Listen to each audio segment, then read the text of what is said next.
हाय बच्चा पार्टी, कैसे हो आप सभी लोग। एक बार फिर से आपका स्वागत है आपका अपने YouTube चैनल twit.com में। और आज हम लोग करने जा रहे हैं most probably the last part of your chapter sound. And इसके साथ आज हम लोग आपकी फिजिक्स की सारी थ्योरी खत्म कर देंगे क्लास 9th के लिए।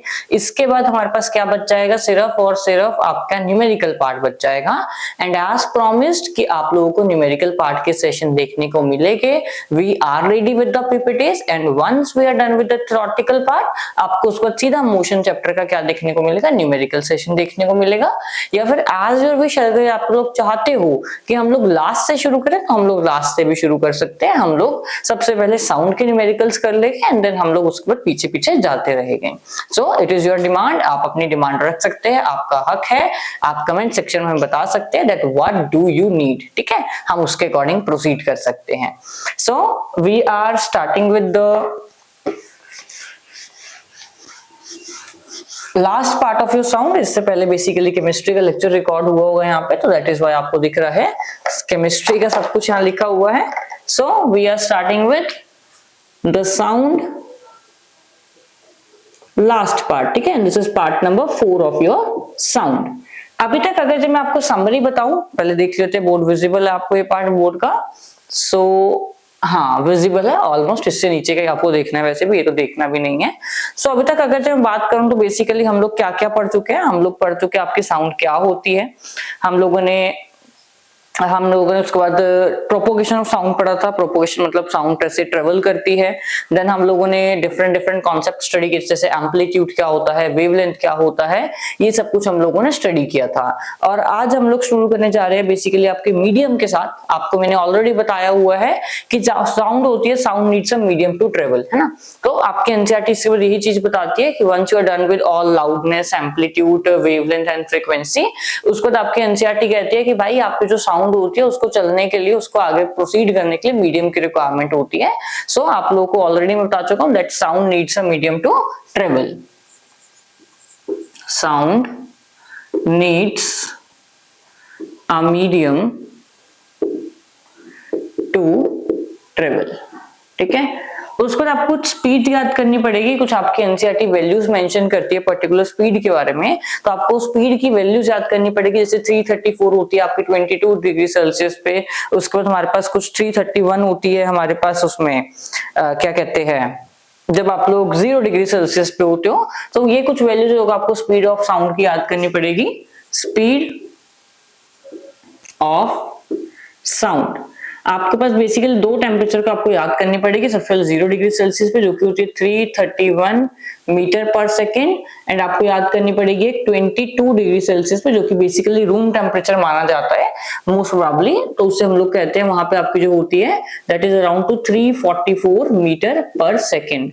एंड आपका साइंटिस्ट का नेम नहीं है, लैप्लास करेक्शन एक साइंटिस्ट, लैप्लास एक साइंटिस्ट थे जिन्होंने इसके बारे में आपको स्पीड के बारे में बताया था। एनसीईआरटी उसके बारे में आपको कुछ भी नहीं बताती।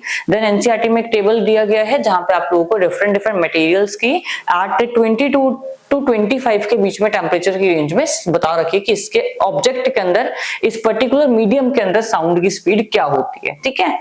इसके बाद आपके पास नेक्स्ट टॉपिक फ्लिप होता है सीधा, that is reflection of sound. Reflection of sound तो बेसिकली आप लोगों ने क्लास 8 में, क्लास 7 में साउंड चैप्टर पढ़ा हुआ है। एंड वहां पे आप लोगों ने क्या पढ़ा है, what is reflection. Reflection is nothing but bouncing back of light. It is what, bouncing back of light. Light का बाउंसिंग बैक होना that is reflection of light होता है। बट हम यहाँ पे क्योंकि लाइट की बात नहीं कर रहे, हम लोग साउंड की बात कर रहे हैं, तो we will say that bouncing back of sound is your called reflection of sound। जो भी आपने लॉ पढ़ा लाइट की रिफ्लेक्शन में कि जो आपका एंगल आई होता है, एंगल आर होता है, वो इक्वल होता है ना। तो यहाँ पे भी सेम होता है कि जिस एंगल से speed, angle through which speed, angle through which sound falls, it reflect by same angle, ठीक है। तो जितने एंगल से आपकी साउंड आई उतने ही एंगल से क्या होती है, वापस चल जाते हैं और बीच में एक इमेजिनरी लाइन ड्रॉ करते हैं हम, दैट इज योर नॉर्मल। ठीक है, क्या करते हैं हम, नॉर्मल ड्रॉ करते हैं, and the angle formed by this and this angle I, that is angle of reflection for sound, and angle I, angle of this is angle of incidence for sound and this is angle of reflection for sound. तो basically दोनों angle की value क्या होती है, angle I should be equal to angle R।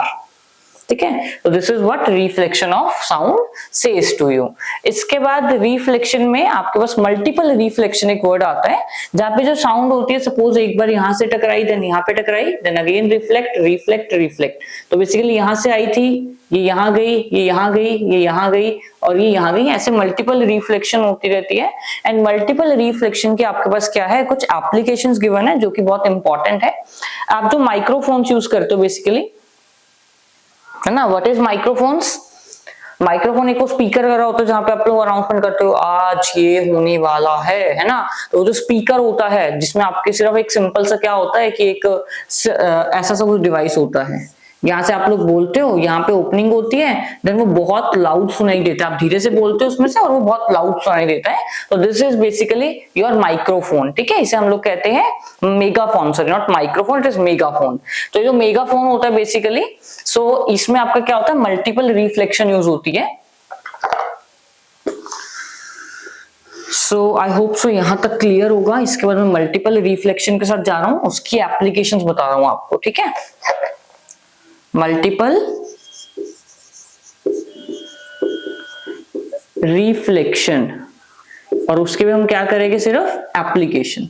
It is like, क्या होगी इसकी definition, reflection of sound wave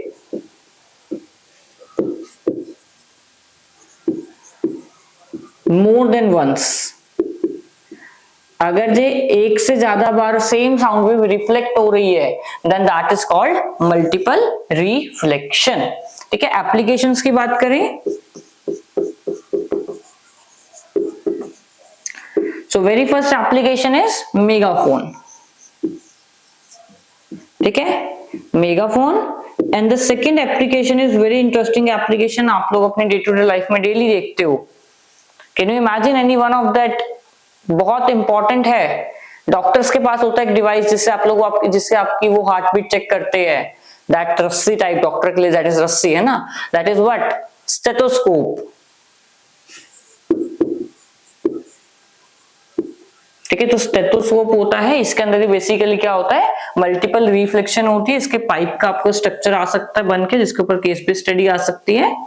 so let us से ये आपके पास क्या है, एक पाइप का सेक्शन ड्रॉ करा है मैंने स्टेथोस्कोप का, यहां से आपकी हार्ट बीट की रेंज जानी शुरू होती है, देन वो मल्टीपल रिफ्लेक्ट होती है, and by this multiple reflection वो कहां जाती है, डॉक्टर के ईयर्स तक जाती है, and this is how doctor is able to hear your heart beat and then diagnose the issue. ठीक है, तो ऐसे डॉक्टर के पास क्या जाती है, आपके साउंड वेव जाती है। This is very important application of what, that is called multiple reflection. ठीक है, इसके अलावा हॉर्न भी एग्जांपल ले सकते हो आप। ठीक है, मेगाफोन हो गया, स्टेथोस्कोप हो गया, ये बहुत इंपॉर्टेंट एप्लीकेशन है इसकी, तो ये आप लोगों को पता होनी चाहिए। ठीक है, सो ले लीजिए इसका स्क्रीनशॉट अगर जो आपने लेना है। स्टेथोस्कोप वाली एप्लीकेशन बहुत ज्यादा इंपॉर्टेंट है इसमें। ठीक है, इसके बाद मैं आपका नेक्स्ट टॉपिक करा रहा हूं, दैट इज रिवर्बेशन। रिवर्बेशन, अच्छा पहले हम एको पढ़ेंगे, उससे पहले व्हाट इज एको।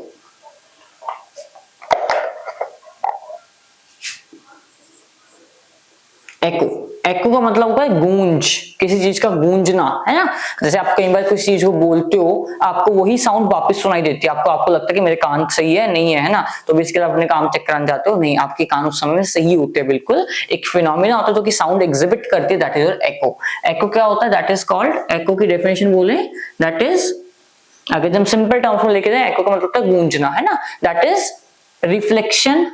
रिफ्लेक्शन ये, या फिर हम बोल सकते हैं it is echo is repetition of sound, simple word में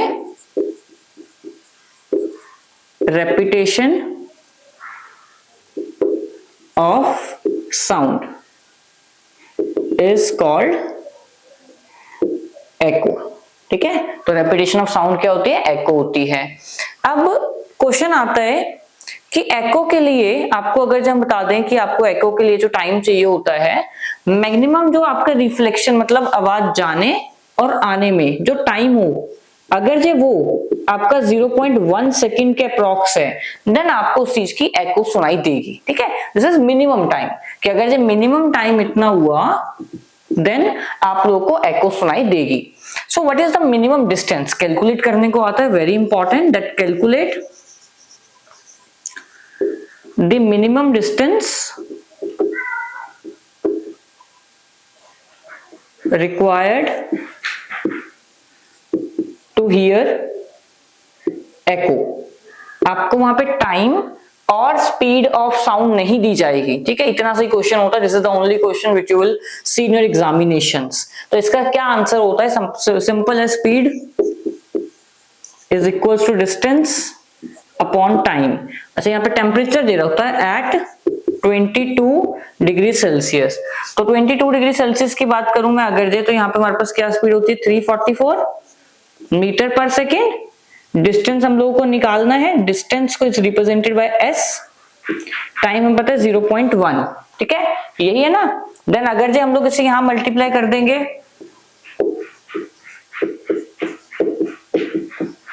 तो that will be 34.4 metre is your distance। तो बेसिकली इतना मिनिमम डिस्टेंस चाहिए for echo। This is not maximum, remember this is minimum, कि मिनिमम डिस्टेंस इतना होगा अगर जो बॉडी के बीच में तब एको होगी। बट ये आंसर भी फाइनल आंसर नहीं है।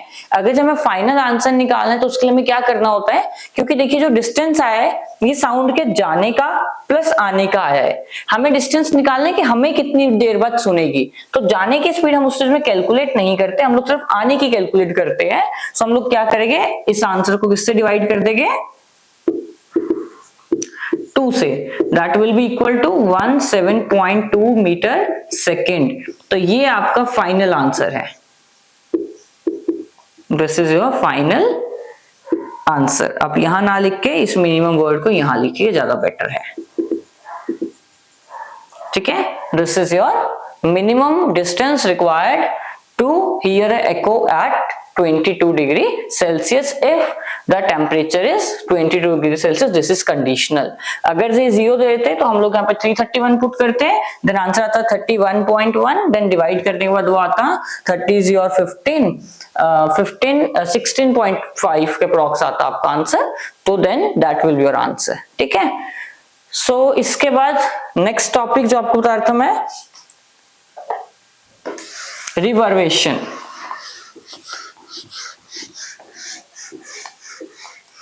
एको भी इंपॉर्टेंट टॉपिक है, क्वेश्चन बनने के चांसेस यहां से बहुत अच्छे होते हैं। तो मेक श्योर कि आपको ये भी पता हो।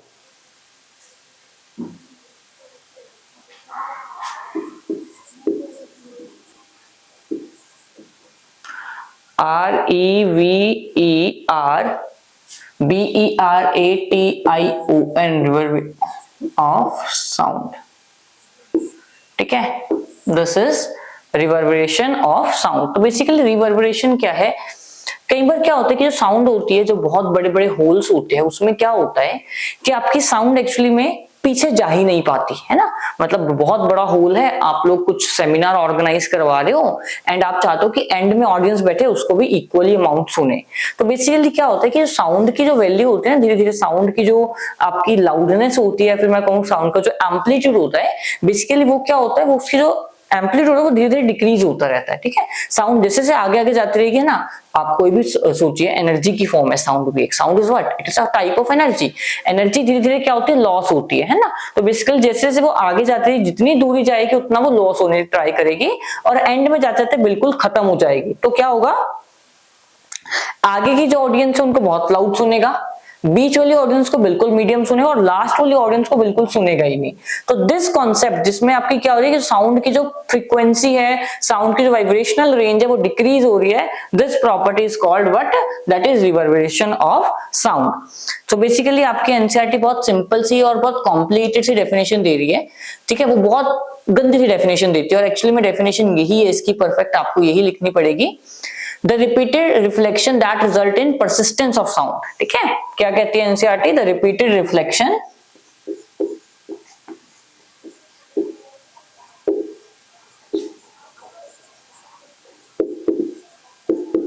that results in persistence, PERISTENCE, persistence of sound is called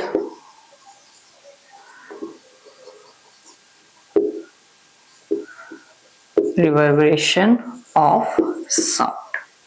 ठीक है, तो this is again a question of 1 mark यहाँ से पूछा जा सकता है, बट इतना इंपॉर्टेंट टॉपिक नहीं है, डेफिनेशन नहीं आती है। जो क्वेश्चन आता है कि बेसिकली इस चीज को फिक्स कैसे किया जाता है, how this thing is fixed. तो इस चीज को फिक्स करने के लिए हम लोग क्या कहते हैं, हम लोग स्पेशल टाइप ऑफ मटेरियल की क्या यूज करते हैं, हम वो यूज करते हैं, टाइल्स यूज करते हैं। बेसिकली आपका ऑडिटोरियम से आपने देखा होगा व्हाइट या ब्लैक कलर की टाइल्स होती है, जिसके अंदर क्या होता है, होल्स हुए हुए होते हैं। बेसिकली क्या होता है कि वो फाइबर बोर्ड्स होते हैं। ठीक है, to prevent this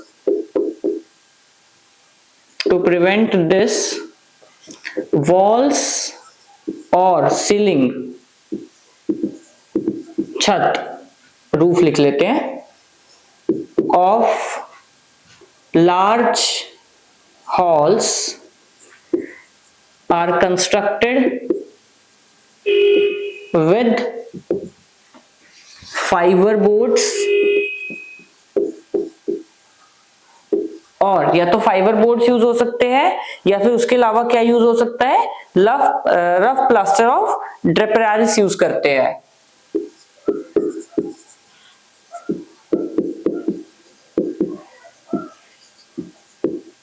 that is your, honestly बताऊं ये कुछ ऐसे वर्ड्स है जो मेरे को भी नहीं पता। ठीक है, तो दैट इज व्हाई मैं आपके एनसीईआरटी की हेल्प ले रहा हूं यहाँ पे, बट कुछ वर्ड्स को लिखने के लिए, otherwise I am well aware. ठीक है, सो दिस इज योर डिप्रेसिस। तो ये आपके कुछ पर्टिकुलर टाइप ऑफ मटेरियल होता है जो कि इस चीज को प्रिवेंट करने के लिए यूज किया जाता है। अदर देन दैट क्या करते हैं, ताकि साउंड इक्वल पूछे, ताकि जो आपके लार्ज हो रहे हैं वहां पे साउंड इक्वल जाए, तो हम लोग क्या करते हैं, जो आपके रूफ होती है, रूफ्स आर कर्व्ड, ताकि जो साउंड की फ्रीक्वेंसी है, साउंड की लाउडनेस है, वो हर एक एंगल तक सेम जा पाए। Roofs of such large halls are curved so that sound will reach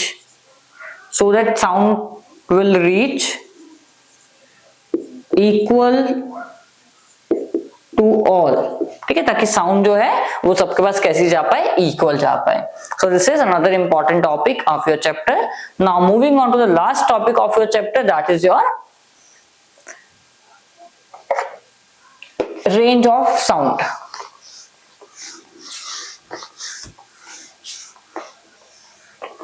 ठीक है, हम लोग लास्ट पार्ट ऑफ चैप्टर पे एंटर कर चुके हैं और आपके टॉपिक का नाम क्या है, that is range of sound.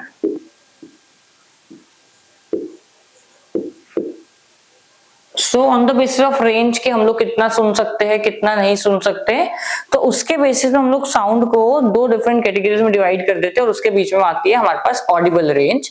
सो दो बीच में कौन सी है, दो कैटेगरीज है, वन इज योर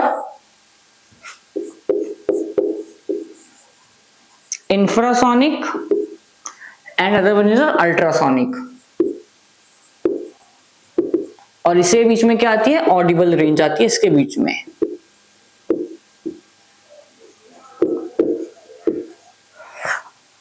इंफ्रासोनिक क्या होती है, sound of frequency less then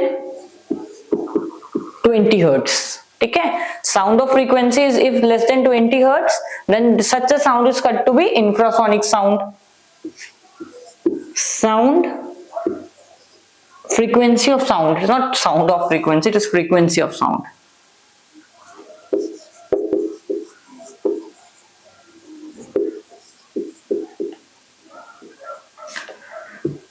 If the frequency of sound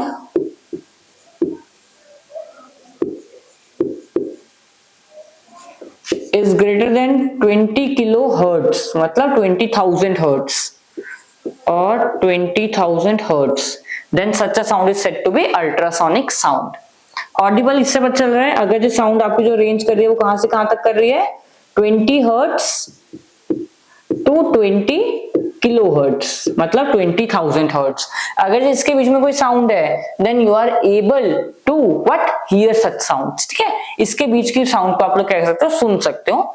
अब up to this and below to this, ये तो आपको सुनेगी नहीं, ये आपको सुन जाएगी बट उसके बाद कुछ आप सुनने लायक बच्चों को नहीं, ठीक है। सबसे इंपॉर्टेंट पार्ट क्या है कि ये वाली सुन तो जाएगी आपको बट इस साउंड के सुनने के बाद कुछ बचेगा नहीं, आप सुन पाओगे, ठीक है, क्योंकि आपके जो कान का पर्दा है वो फट चुका होगा और जिंदगी बर्बाद हो चुकी होगी उसके बाद। तो ये वाली तो आपके पास बिल्कुल भी नहीं होने वाली, ठीक है, इससे तो आप लोग बच के रहा कीजिए, ठीक है। जो लाउड म्यूजिक सुनते हो ना, ये वो, तो ये अल्ट्रासाउंड की वजह से आपके कान डैमेज हो सकते हैं, ठीक है। तो prevent organising a party with loud music, ठीक है, तो लाउड म्यूजिक नहीं सुनना चाहिए because it can damage your ears basically, ठीक है।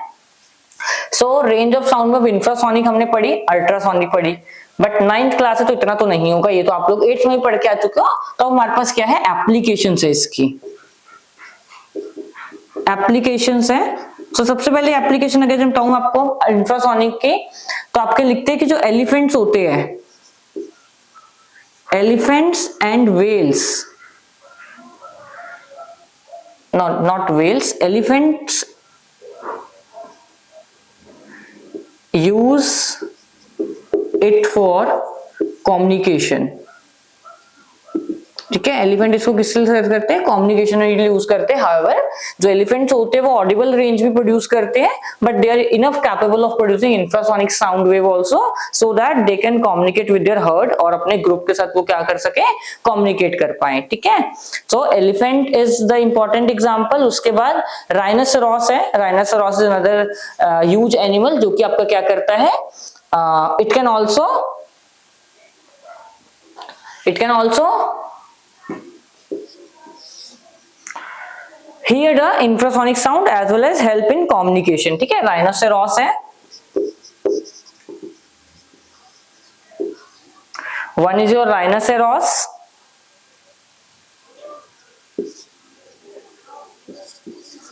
and whales also। अच्छा पहले मैंने whale लिखा था ना, यहाँ पे काट दिया मैंने। however whales भी होती है, whales use it for communication, ठीक है। उसके बाद स्टूडेंट या फिर child below 5 years can hear this sounds, ठीक है। उसके बाद जो अर्थक्वेक की जो वेव्स होती है, अर्थक्वेक वेव्स आर इंफ्रासोनिक। तो बेसिकली कुछ जो एनिमल्स होते हैं they can detect and they get disturb before earthquake, वो अर्थक्वेक से पहले डिस्टर्ब हो जाते हैं। रीजन भी उन लोगों को पता चल चुका होता है कि अर्थक्वेक आने वाला है, क्योंकि अर्थक्वेक की वेव्स इंफ्रासोनिक होती है and they are able to detect infrasonic wave, जैसे कि डॉग्स होते हैं। Dogs get warned before earthquake as they can detect infrasonic earthquake waves, ठीक है। These are the few application जो कि आपकी एनसीईआरटी बताती है एंड आप लोगों को पता होना चाहिए। इसके ऊपर क्वेश्चन बनने के चांसेस 80 to 90% हमेशा होते ही होते हैं, ठीक है। अब इसके बाद अगर मैं बात करूं आपके अल्ट्रासोनिक पे चलते हैं हम लोग। अल्ट्रासोनिक की तो आप लोगों ने बहुत पढ़ी है। अल्ट्रासोनिक की अगर मैं सबसे पहले एप्लीकेशन बात करूं, it is used to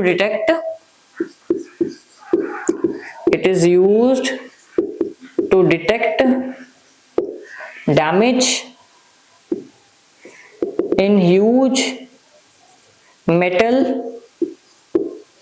blocks, highways,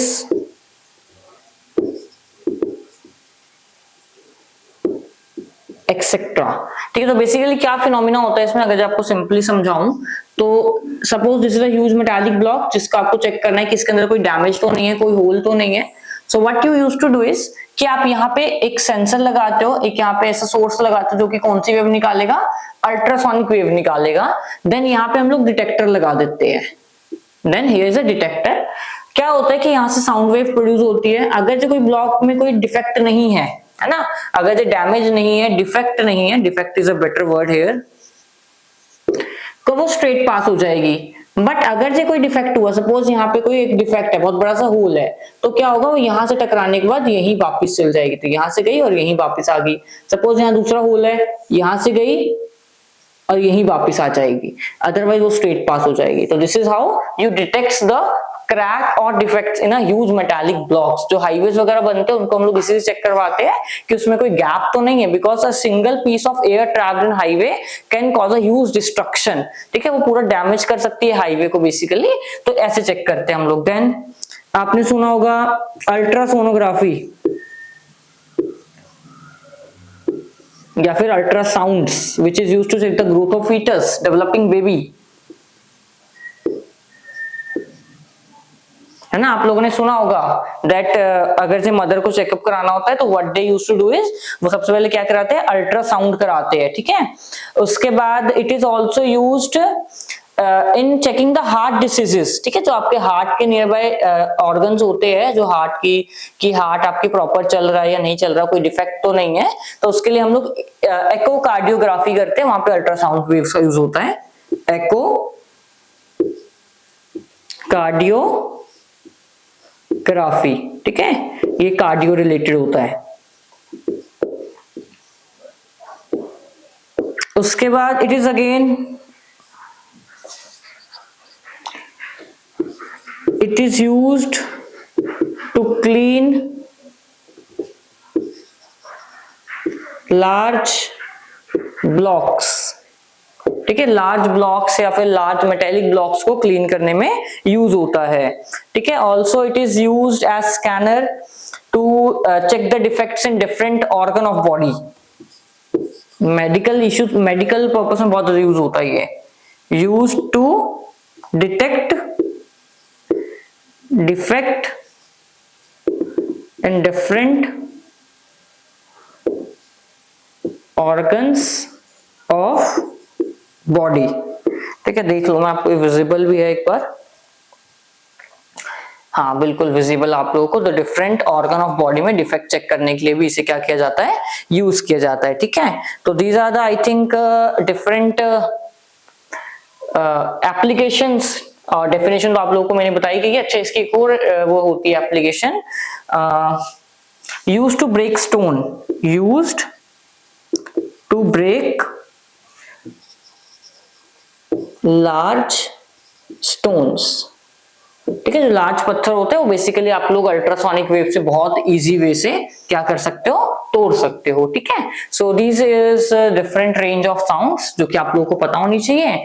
infra है, अल्ट्रा है, ऑडिबल तो आप लोगों को पता ही है। So basically this is all about your chapter.